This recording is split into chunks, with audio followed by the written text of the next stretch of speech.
Bah, comment vous expliquez la connexion que vous avez avec la réalité des vrais gens? Parce qu'on n'a rien truqué, nous, depuis nos débuts. C'est-à-dire que quand on a démarré à Paris, on était au 3e horaire du point virgule, c'est-à-dire qu'on jouait à 23h15. Il faut savoir que le mardi soir, à 23h15, en janvier, il n'y a personne.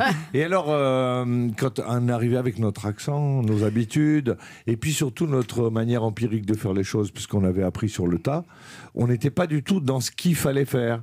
Donc il y avait plein de gens du métier qui disaient, alors voilà, il faudrait, alors en 1, changer de nom, en 2, changer d'accent, en 3, arrêter de dire con et putain, et voilà. En 4, etc.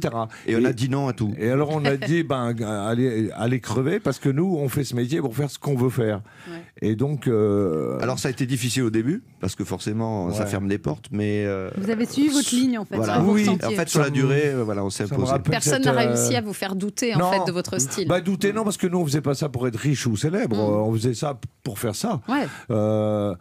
Et moi, j'aimais cette phrase de Léo Ferré qui était très critiqué pour ses idées anarchistes et son argent et sa Rolls, et qui disait quand on me demande si ça me dérange pas de gagner de l'argent avec mes idées, je réponds que ça ne me gênait pas d'en perdre avec les mêmes.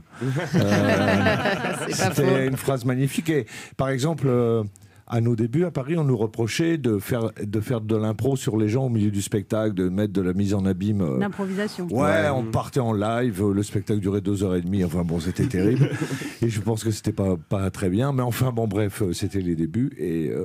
Et au début, on nous disait, oh là là, c'est vrai.